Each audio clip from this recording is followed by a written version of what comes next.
welcome to my third ever tutorial. Today I'll be showing you guys how you can change another player's int variable value. So let's get right into the video. Step 1, take out your maker pen. Step 2, open your palette, click the search bar on the type right, and type in event.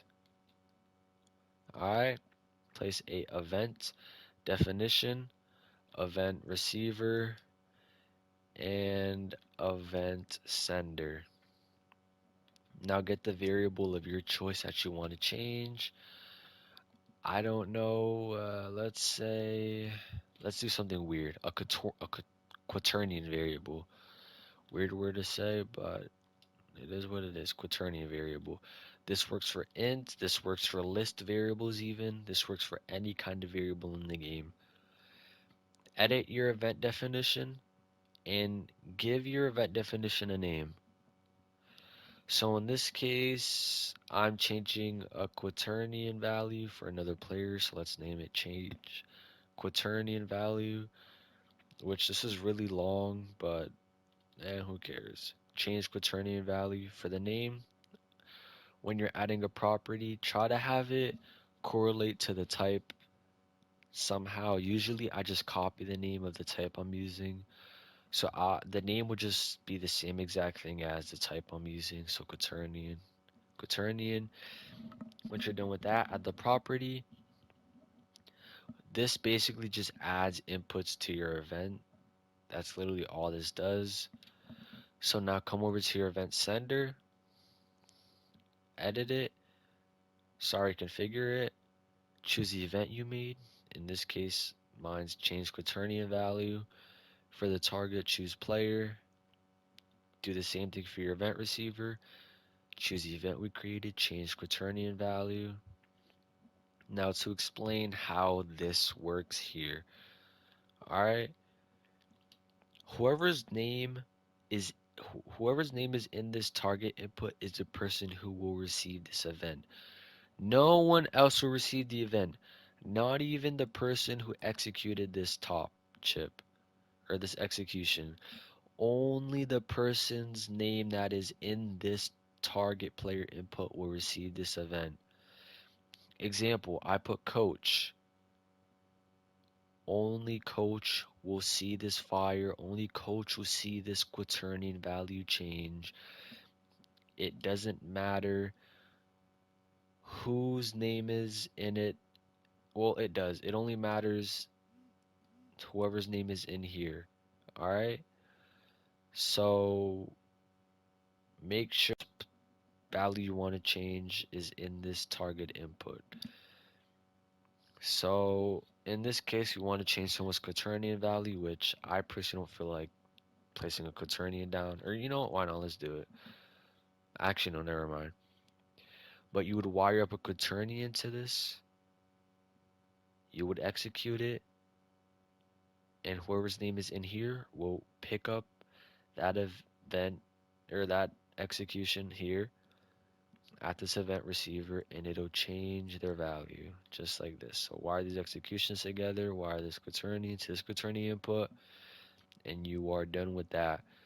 Now let's try this with one more kind of variable. Let's just go ahead and reset all this. I did not mean to delete those those events. Let me just replace those. Or I guess it's nice to have a refresher. Let's use another kind of variable. Type in variable. I don't know. Something simple this time. Let's say a float variable.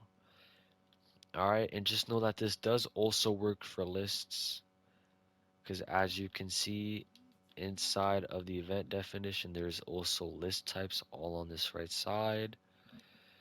So configure your event definition, give it a name. In this case, we're changing a float value of another player, so let's name it change float value. Make sure that the name correlates to what the event is actually doing or the variable is actually doing. Now come to the property. The name could be whatever it wants. It could be GGGG, BBB, ABC, doesn't matter.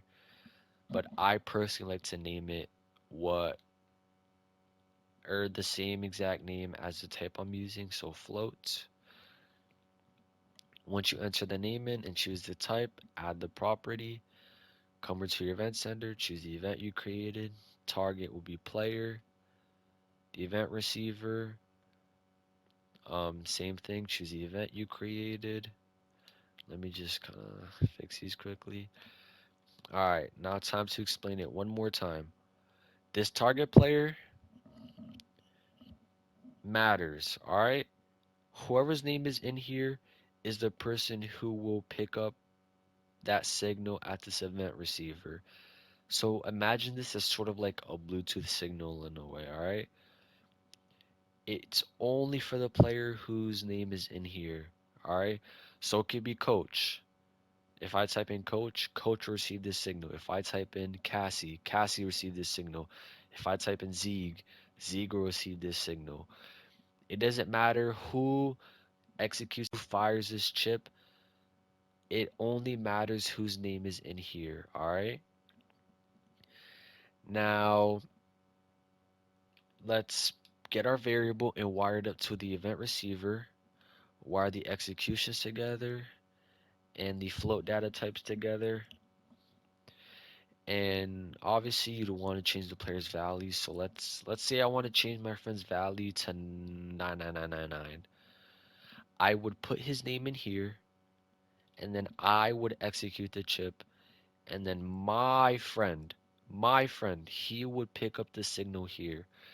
Now, I don't have any friends currently with me to test this out with, but just know if I put my friend's name in here, I wouldn't see this fire. Only my friend would see this go off.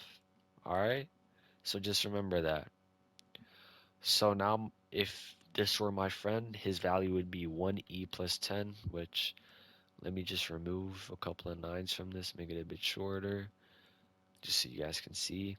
99999, 9999. All right, so thank you guys for watching. I hope you guys enjoyed. If you guys have any questions, I'll feel free to answer them in the comments below.